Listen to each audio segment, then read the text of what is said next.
دیوجنا دا هونډه دا کم سعودي کې کسانی دوی بلتا د هونډه والته سوال جوابو کی چې جناب علی زما کور ته یو 10,000 ریال ولېګا یو 2,000 ریال ولېګا طالب تنخواه کې درکم دا بیع الکالی بالکالی دا حرام ده۔ مولانا صاحب کے گفتگو کا خلاصہ یہ ہے جو ہنڈی کے حوالے سے انہوں نے کی ہے کہ ہنڈی کا کاروبار کرنا جائز نہیں ہے، کیونکہ عام طور پر لوگ اس میں اس طرح کرتے ہیں کہ ریال یا جو ہے پیسے وغیرہ دیتے نہیں ہیں، فون کر دیتے ہیں، یعنی کہ ادھار کی صورت اختیار کرتے ہیں اور اس کی وجہ سے قبضہ نہیں ہو پاتا، تو اس لیے یہ بیع الکالی بالکالی میں داخل ہے اور بیع الکالی بالکالی سے حدیث میں منع آیا ہے، تو اس لیے یہ صورت ہنڈی کے کاروبار کا یہ جو طریقہ ہے یہ بالکل ناجائز اور حرام ہے۔ ہم یہ عرض کرتے ہیں کہ یہ ناجائز نہیں ہے، یہ صورت جائز ہے اور اس کی تفصیل یہ ہے۔ یہ ایک سوال بھی اس حوالے سے پوچھا گیا ہے، یہ جواب آپ جو ہے سماعت فرمائیں۔ ہنڈی کا کاروبار جائز ہے جس میں ایک شہر سے دوسرے شہر تک نقد رقم یا ادار رقم بھیجنا ہوتا ہے اور اس بھیجنے پر متعین اجرت وصول کرنا جائز ہے، لیکن اگر یہ معاملہ ادار پر ہو تو اس شرط کے ساتھ جائز ہے کہ اس صورت میں بھی بطور کمیشن اتنی ہی اجرت وصول کی جائے جتنی نقد کی صورت میں لی جاتی ہے۔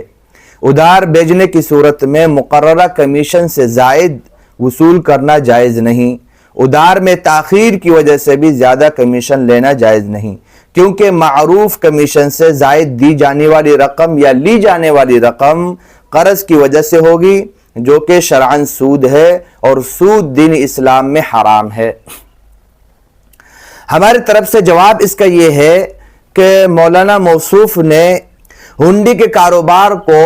کتاب الصرف میں سے جو ہے انہوں نے سمجھا ہے اور اسی وجہ سے بیع الکالی بالکالی کا جو ہے حکم لگایا ہے۔ ہم یہ کہتے ہیں، ہماری تحقیق یہ ہے کہ یہ ہنڈی کا کاروبار جو ہے یہ بیع الصرف کے باب میں سے نہیں ہے، بلکہ یہ حوالے کے باب میں سے ہے، اور حوالے میں اس طرح جو ہے تاخیر کرنا اس سے کوئی فرق نہیں پڑتا ہے۔ لیکن ایک جو بنیادی شرط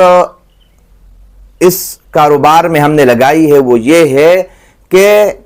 چاہے معاملہ نقد کا ہو یا ادار کا ہو، کمیشن ایک ہونی چاہیے بس۔ مثال کے طور پر اگر پاکستان میں جو یہ لوگ ہنڈی کا کاروبار جو لوگ کرتے ہیں، مثال حیدرآباد سے سوات پیسے بیچتے ہیں، تو 1 لاکھ پر مثلا 2,000 روپے لیتے ہیں، 1 لاکھ پر 2,000 روپے کمیشن لیتے ہیں۔ اب ایک آدمی فون کرتا ہے کہ وہ دور ہے، اور وہ یا یہ کہتا ہے کہ دور ہونے کی وجہ سے فون کرتا ہے یا پیسے فی الحال موجود نہیں ہے اس وجہ سے فون کرتا ہے، کوئی بھی وجہ ہو وہ فون کرتا ہے اور وہ 1 لاکھ روپے پیسے بھیجتا ہے، لیکن کمیشن وہی 2,000 روپے رہے گی، تو یہ صورت جائز ہے،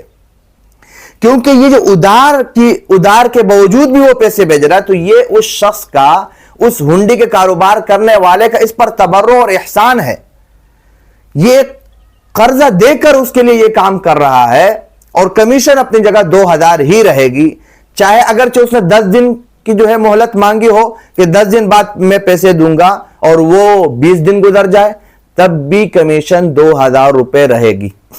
چاہے معاملہ پاکستان کے اندر ہو چاہے باہر سے ہو۔ مثال ریاض وغیرہ سے، جیسے کہ سائل کا سوال جو ہے وہ ریاض سے ہے، تو وہاں پر ریال کی صورت ہوتی ہے، وہاں پر انہوں نے 1,000 ریال جو ہے آپ بیچ دیں اور بعد میں آپ کو دے دوں گا، تو جو متعین کمیشن لی جاتی ہے ادار کے نقد کی صورت میں، ٹھیک ہے، وہی صورت ادار کی صورت میں بھی ہو تو یہ جائز ہے۔ اگر اس میں کمیشن میں فرق کیا جاتا ہے ادار کی وجہ سے تو ایسی صورت میں وہ جائز نہیں ہوگا، جیسے کہ یہ جواب ہم نے آپ کے سامنے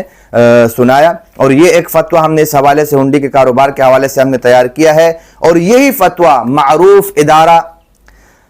دارالعلوم مظہر العلوم حیدرآباد کا ہے، اور یہی فتویٰ جو ہے دارالعلوم کراچی کا ہے کہ جو ہم نے جواب دیا ہے، تو لہذا ہنڈی کا کاروبار کرنا جائز ہے۔ اور ایک جو کام اس میں غلطی عام طور پر یہ بھی ہوتی ہے کہ بعض لوگ ہنڈی کے کاروبار کرنے والوں سے نقد رقم لیتے ہیں، مثال 1 لاکھ روپے، 50,000 روپے، اور پھر جب اس کو ادا کرتے ہیں